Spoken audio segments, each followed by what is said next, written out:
দর্শক, প্রফেসর ইউনূস পদত্যাগ করছেন। তিনি পদত্যাগ করে চলে যাবেন। উপদেষ্টাদের মধ্যেও অনেকে পদত্যাগের ইচ্ছা পোষণ করেছেন, এরকম খবর প্রথম আলো, মানবজমিন নিশ্চিত করেছে, যেটা নিয়ে এর আগেও আলোচনা করেছি।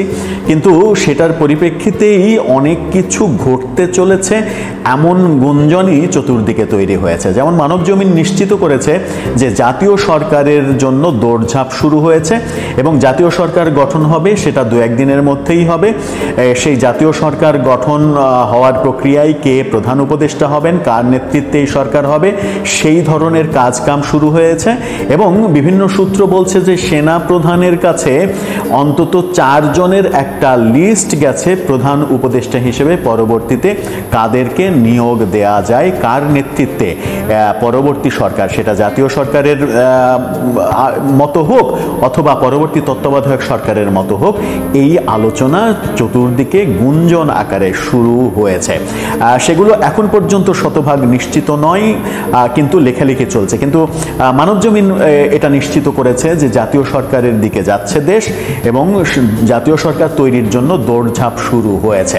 দৌড়ঝাঁপ শুরু হয়েছে এই খবরের পরেই অন্তত 4টি নাম সামনে এসেছে যারা আগামী সরকারের প্রধান উপদেষ্টা হতে পারেন, যে নামের তালিকা সেনাপ্রধানের কাছে গেছে, এমন আলোচনা চতুর্দিকে শুরু হয়েছে, যার কোনো অথেন্টিক নিশ্চয়তা নেই। কিন্তু কাদের নাম গুঞ্জন আকারে শোনা যাচ্ছে, সেই মানবজমিন যে ব্যাপারটা নিশ্চিত করেছে যে জাতীয় সরকার গঠন হতে চলেছে এবং সেই প্রেক্ষাপটে অন্তত 4 জনের নাম কানাঘুষা চলছে চতুর্দিকে।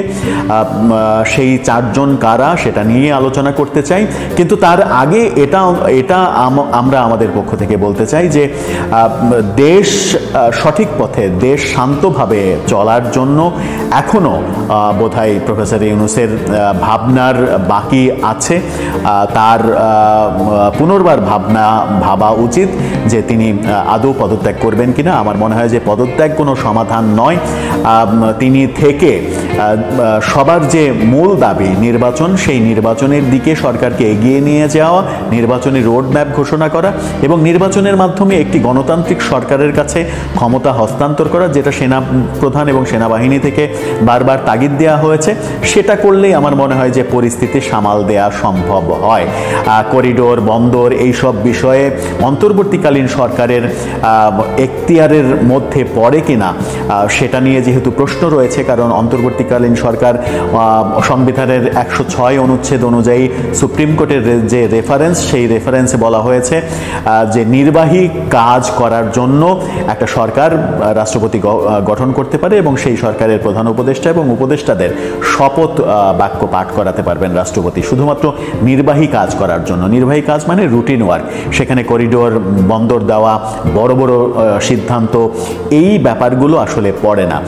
যে ব্যাপারগুলো পড়ে না, সেই ব্যাপারগুলো করতে গিয়েই মূলত সরকার এক ধরনের লেজে গবরে অবস্থা তৈরি করে ফেলেছে। সেখান থেকে বিভেদ তৈরি হয়েছে সেনাবাহিনীর সঙ্গে। সেই বিভেদ যদি কাটানো সম্ভব হয় তাহলে বরং দেশের জন্য মঙ্গল হবে।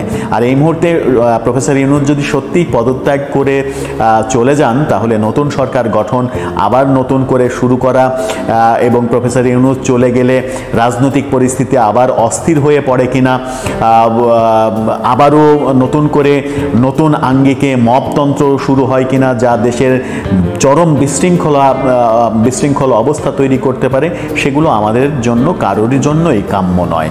কিন্তু যে নামগুলো সামনে ঘোরাফেরা করছে, যে নামগুলো চতুর্দিকে আলোচনা হচ্ছে, যে নামগুলো সামাজিক যোগাযোগ মাধ্যমে লেখালেখি হচ্ছে, সেই নামগুলোর মধ্যে প্রথমেই রয়েছে রেহমান সোবহানের কথা। অধ্যাপক রেহমান সোবহান খুবই বয়স্ক একজন প্রবীণ মানুষ, বাংলাদেশের অন্যতম আইডল তিনি, শিক্ষাবিদ এবং বাংলাদেশের প্রায় সবগুলো আন্দোলনে তার অবদান রয়েছে। এই বরেণ্য ব্যক্তির নাম শোনা যাচ্ছে রেহমান সোবহান, যে তিনি হতে পারেন প্রধান উপদেষ্টা পরবর্তীতে, যদি প্রফেসর ইউনূস পদত্যাগ করেন। কিন্তু রেহমান সোবহানের ব্যাপারে একটা ব্যাপার রয়েছে যে তার বয়স প্রফেসর ইউনূসের চাইতে অনেক বেশি, 90-এর কাছাকাছি তার বয়স, এবং বিভিন্ন সূত্র বলছে যে রেহমান সোবহান প্রফেসর ইউনূসেরও শিক্ষক। সেরকম একজন প্রবীণ ব্যক্তির এরকম দায়িত্ব নেওয়া উচিত হবে কিনা, কিংবা দায়িত্ব দেওয়া উচিত হবে কিনা, সেই ব্যাপারেও হয়তো কর্তৃপক্ষরা ভাববেন। এরপরে যে নামটা শোনা যাচ্ছে তিনি জেনারেল নুরুদ্দিন। জেনারেল নুরুদ্দিন এরশাদের আমলে শেষ সময়ে সেনাপ্রধান ছিলেন এবং এরশাদ বিরোধী আন্দোলনের পরে, এরশাদ পতনের পরে সেই সময় বলিষ্ঠ ভূমিকা পালন করেছিলেন। সেই বলিষ্ঠ ভূমিকায় আমরা দেখেছি তত্ত্বাবধায়ক সরকার ব্যবস্থা তিনি নিজে ক্ষমতা না নিয়ে তত্ত্বাবধায়ক সরকার ব্যবস্থা গ্রহণ করেছিলেন এবং খুবই প্রশংসিত হয়েছিলেন। কিন্তু পরবর্তীতে জেনারেল নুরুদ্দিন কিন্তু আবার আওয়ামী লীগের মন্ত্রীও হয়েছিলেন। আওয়ামী লীগ সরকারের মন্ত্রী হওয়ার সুবাদে আওয়ামী একটা গন্ধ তার মধ্যে রয়েছে, যদিও পরবর্তীতে তিনি আওয়ামী রাজনীতি ত্যাগ করেছেন, তারপরেও আওয়ামী গন্ধ তার মধ্যে রয়েছে। এই ব্যাপারটাও একটা বড় ব্যাপার। এই ব্যাপারটাও হয়তো ভাবনায় চলে আসবে যে আওয়ামী গন্ধ থাকা একজন মানুষকে রাষ্ট্রের এরকম দায়িত্বে দেওয়ার ব্যাপারে সবাই একমত হবেন কিনা।